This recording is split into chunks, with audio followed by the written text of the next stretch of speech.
ओम नमो भगवते वासुदेवाय। हिंदू धर्म में भगवान श्री विष्णु की पूजा के लिए एकादशी तिथि को बहुत ही ज़्यादा शुभ माना गया है। मान्यता है कि प्रत्येक मास के कृष्ण पक्ष और शुक्ल पक्ष में पड़ने वाली एकादशी तिथि पर भगवान श्री विष्णु की पूजा करने पर उनकी शीघ्र ही कृपा बरसती है। एकादशी तिथि का महत्व तब और भी ज़्यादा बढ़ जाता है जब यह वैशाख मास के शुक्ल पक्ष में पड़ती है। हिंदू मान्यता के अनुसार इस पावन तिथि पर ही भगवान विष्णु ने अपना मोहिनी अवतार लिया था, इसलिए इसे मोहिनी एकादशी कहा जाता है। आइए जानते हैं मोहिनी एकादशी व्रत की पूजा विधि, सुमुहूर्त व्रत कथा इत्यादि के बारे में। मोहिनी एकादशी 2023 व्रत का सुमुहूर्त। पंचांग के अनुसार भगवान विष्णु की कृपा बरसाने वाला मोहिनी एकादशी का व्रत इस साल 1 मई 2023 दिन सोमवार को रखा जाएगा। पंचांग के अनुसार वैशाख मास के शुक्ल पक्ष की एकादशी तिथि 30 अप्रैल 2023 दिन रविवार को रात्रि 8:28 से प्रारंभ होकर 1 मई 2023 दिन सोमवार को रात्रि 10:09 तक रहेगी।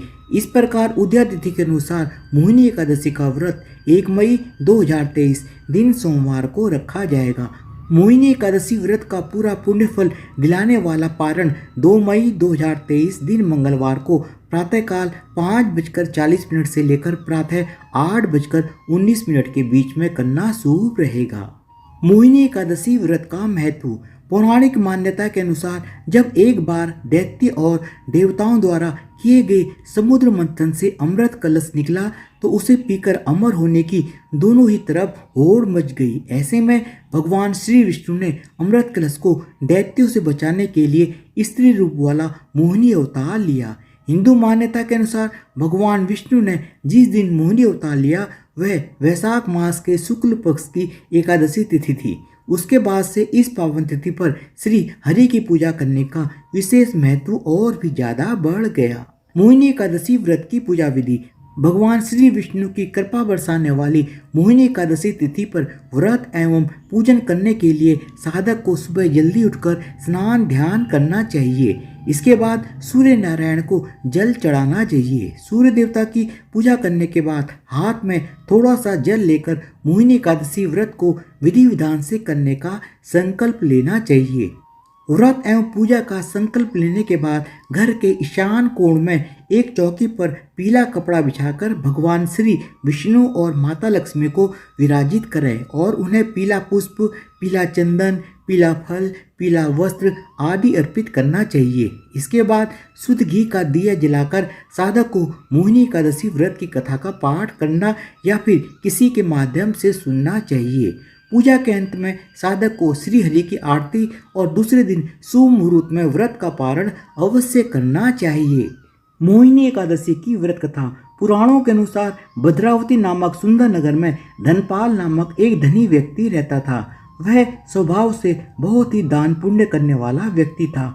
उसके 5 पुत्रों में सबसे छोटे बेटे का नाम दृष्टबुद्धि था, जो बुरे कर्मों में अपने पिता का धन लुटाता रहता था। एक दिन धनपाल ने उसकी बुरी आदतों से तंग आकर उसे घर से निकाल दिया। दृष्टबुद्धि दिन रात शोक में डूबकर इधर उधर भटकने लगा और एक दिन महर्षि कौंडिल्य के आश्रम पर जा पहुंचा। उस समय महर्षि गंगा में स्नान करके आए थे। दृष्टबुद्धि शोक के भार से पीड़ित होकर कौंडिल्य ऋषि के पास गया और हाथ जोड़कर बोला, हे ऋषि, मुझ पर दया करके कोई ऐसा उपाय बताएं जिसके पुण्य के प्रभाव से मैं अपने दुखों से मुक्त हो जाऊं। तब कौंडिल्य ऋषि बोले, मोहिनी नाम से प्रसिद्ध एकादशी व्रत करो। इस व्रत के पुण्य से कई जन्मों के पाप भी नष्ट हो जाते हैं। दृष्टबुद्धि ने ऋषि कौंडिल्य की बताई विधि के अनुसार मोहिनी एकादशी का व्रत किया, जिससे वह निष्पाप हो गया और दिव्य देह धारण कर श्री विष्णु धाम को चला गया। इस प्रकार मोहिनी एकादशी के दिन भगवान विष्णु के मोहिनी स्वरूप की पूजा का विधान है। भगवान विष्णु ने यह रूप समुद्र मंथन के बाद राक्षसों से अमृत को बचाने के लिए लिया था।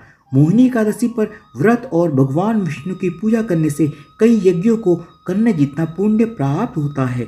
इंसान से अनजाने में हुए पापों को प्रायश्चित करने के लिए भी यह घड़ी बेहद शुभ होती है। धन्यवाद। आप सबको मोहिनी एकादशी व्रत 2023 की बहुत बहुत शुभकामनाएं।